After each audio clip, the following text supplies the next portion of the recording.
Varahi silks మన నెల్లూరులో September 25వ తారీఖున గొప్ప ప్రారంభం.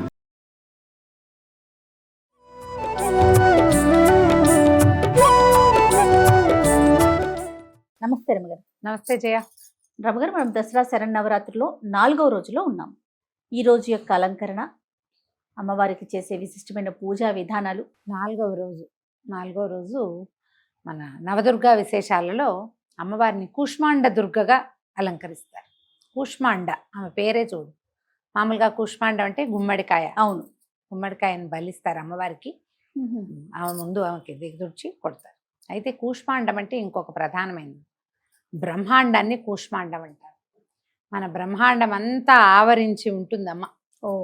బ్రహ్మాండ స్వరూపిణి. ఈ బ్రహ్మాండం మొత్తము ఆమె యొక్క ఆజ్ఞ చొప్పున నడుస్తుంది. ఆమె వల్లే ఇది ఏర్పడింది కాబట్టి ఈ కూష్మాండ స్వరూపంలో అమ్మవారిని అలంకరిస్తారు, పూజిస్తాం. ఇట్లా ఈ 4వ రోజున ఇంద్రకీలాద్రి మీద కనకదుర్గ అమ్మవారిని కాత్యాయని స్వరూపంలో అలంకరణ చేస్తారు. సాధారణంగా కాత్యాయని అలంకరణ మనకు కనబడు. కాత్యాయని స్వరూపం అమ్మవారి ఉన్నది కానీ సాధారణంగా రాదు. ఈసారి 11 రోజులు వచ్చింది కాబట్టి పండుగ కాత్యాయని దేవి స్వరూపాన్ని వెలయిస్తామని నిర్ణయించుకున్నారనమాట. అయితే ఈ కాత్యాయని దేవి ఒక ప్రత్యేకమైన స్వరూపం. మామూలుగా మనకు కనపడదు. ఎప్పుడు కనిపిస్తుంది? మార్గశిర మాసంలో కాత్యాయని వ్రతం చెప్తారు. అది ఎప్పుడు ధనుర్మాసంలో చేస్తారు. గోపికలు శ్రీకృష్ణ పరమాత్మని భర్తగా పొందటానికి కాత్యాయని వ్రతం చేశారని చెప్తారు. ప్రతి ధనుర్మాసం అప్పుడు ఈ కాత్యాయని వ్రతం సంగతి చెప్పుకుంటాం. ఈ కాత్యాయని స్వరూపం ఏంటంటే అమ్మవారు పాశాంకుశాలు ధరించి చెరుకు విల్లు అవి ధరిస్తుంది, లేదా అప్పుడప్పుడు పాశాంకుశాలతోటే వరదాభయ ముద్రలతోటి కనపడుతుంది. కాత్యాయనుడనే మహర్షికి ఈమె పుత్రికగా జన్మించిందట పరదేవత. ఆయన్ని అనుగ్రహించింది. ఆ స్వరూపంలో ఉన్న అమ్మని గనక ఆరాధిస్తే వివాహ సంబంధమైన చిక్కులు తొలగిపోతాయి. కుజదోషం అవి ఉండి పెళ్ళిళ్ళు ఆలస్యం అవుతాయి. వారికి ఆ కుజదోషం తొలుగుతుంది. తర్వాత కోరిన వరుడు లభిస్తాడు. వివాహానంతరం కూడా భర్తతోటి ఏదైనా ఇబ్బంది సబ్బందులు ఉన్నప్పుడు కాత్యాయని వ్రతం కనుక చేసుకుంటే, అది ఎప్పుడు చేస్తారు? ధనుర్మాసంలో చేస్తారు. ఇప్పుడు ఇవాళ దసరాలో ఈ సంవత్సరం అమ్మవారిని మనం పూజించుకుంటున్నాం, కానీ మామూలుగా ఆమెను పూజించే విధానం అప్పుడు అనమాట. ధనుర్మాస ఆరంభంలో మొదలు పెట్టుకుని రోజు అర్చించి మకర సంక్రమణ నాడు ఆ రోజున అమ్మవారిని ఉద్యాపన చేసుకుని విధానాన్ని బట్టి కొన్ని ప్రాంతాల వారీగా చేస్తారు. అయితే ఈ కాత్యాయని అమ్మవారికి ఇవాళ మనం ఏం నివేదన పెడతాం? ఎర్రని వస్త్రం సమర్పిస్తాము. తర్వాత బెల్లం అన్నం, గుడాన్నం చేస్తాం కదండి. గుడాన్నము, తర్వాత అన్నము, ముద్దపప్పు. ముద్దపప్పు కూడానా? అన్నము ముద్దపప్పు నివేదన చేస్తారు. అంటే అప్పట్లో ఈ గోపికలు పూజించారని చెప్పినప్పుడు ఆమెకి అన్న నివేదనే చేసేవారట. ఆమెకు అన్నం, పప్పు, నెయ్యి వేసి నివేదన చేసేవారు. ఒక పెద్ద ముత్తైదువుగా భావించి ఆమెను పూజించేవారు. ఇప్పుడు కూడా మనం అట్లాగే అన్నం, ముద్దపప్పు చేసి నెయ్యి వేసి నివేదన చేయొచ్చు. గుడాన్నమైనా చేసి నివేదన చేసుకోవచ్చు.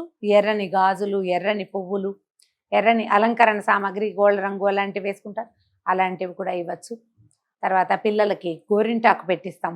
గోరింటాకులు పెట్టిస్తాం కదా. ఇప్పుడంతా మెహందీలను చేసుకుంటున్నారు కదా. పూర్వం ఏం చేసేవాళ్ళు? ఈ పండగ రోజున గోరింటాకు ఏదో ఒక రోజు గోరింటాకు పెట్టించేవాళ్ళు. అది కూడా ఒక ఏమంటారు, ఒక అర్చన కింద అనమాట, ఒక పూజా విధానం కింద. చుట్టుపక్కల ఆడపిల్లలందరికీ చక్కగా గోరింటాకు మెత్తగా రుబ్బి స్వయంగా పెట్టుకోవటం ఒకటి, పిల్లలందరికీ పెట్టుకునే అవకాశం అందరిళ్ళకి పంపించటము, మన ఇంటికి పిలిచి మన వాకిట్లో అరుగుల మీదే పెట్టుకోవటం ఒకటి. ఎలాగైనా చేయొచ్చు. ఈ ఎర్రని వస్త్రాలు, తర్వాత గాజులు, ఇలాంటివి అలంకరణ సామాగ్రి ఇవ్వవచ్చు. ఇలా పూజ చేసుకుంటాం. అయితే ఇప్పుడు ఈ రోజున మనం 5 సంవత్సరాల బాలికని పూజిస్తాం. కుమారి పూజకి మనం కుమారి పూజ ఏ వయసు పిల్లకి చేయాలో చెప్పుకుంటున్నాం కదా. అవునండి. ఈ 5 సంవత్సరాలు నిండిన బాలికని పూజిస్తే ఈ రోజున ఈ బాలికని రోహిణి అంటారు. ఈ రోహిణి రోగనాశినిగా చెప్తారు.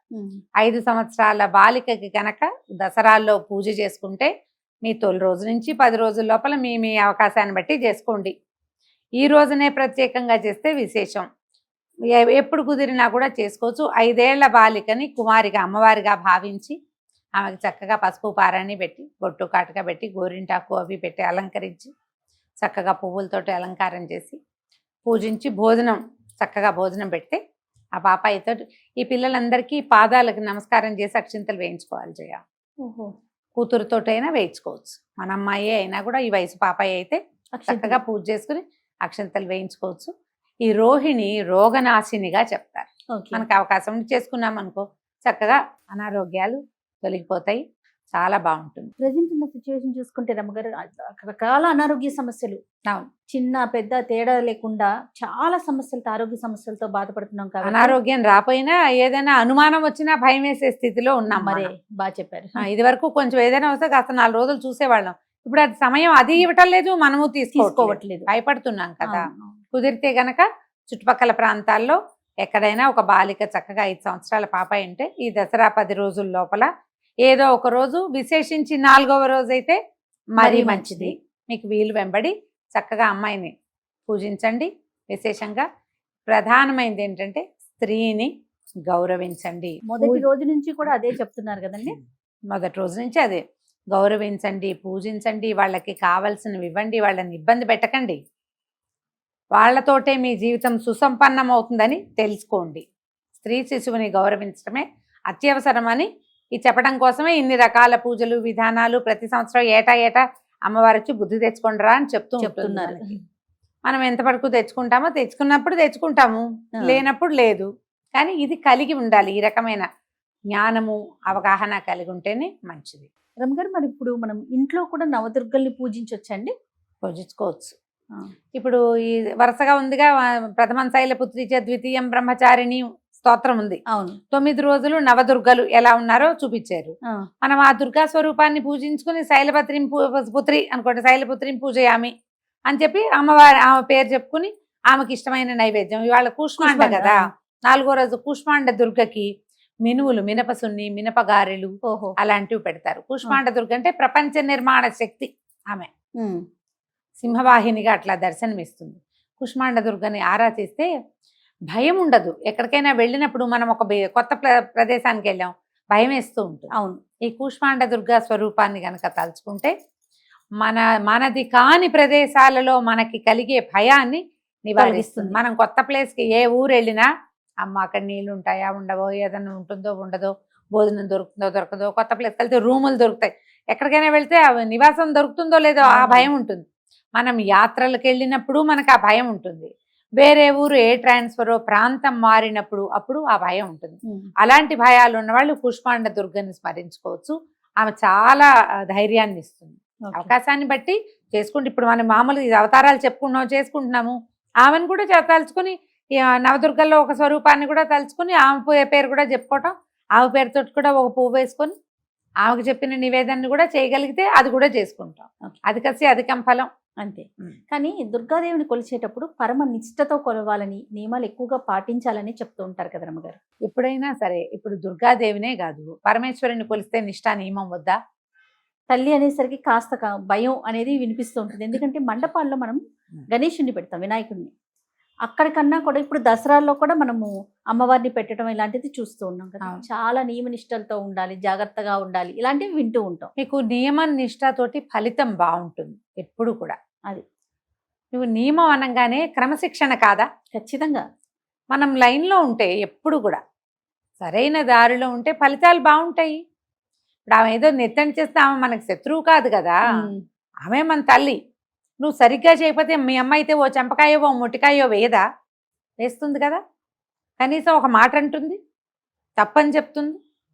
అందుకని ఆవిడని గట్టిగా భావిస్తాం. మన తల్లుల పట్ల మనం ఎట్లా విధేయతతోటి ఉండాలనుకుంటామో మన పట్ల మన పిల్లలు ఉండాలి. మనం మన అమ్మల పట్ల విధేయతగా కదా.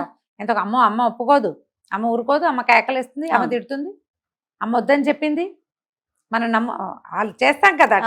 అమ్మవారి విషయంలో కూడా అంతే.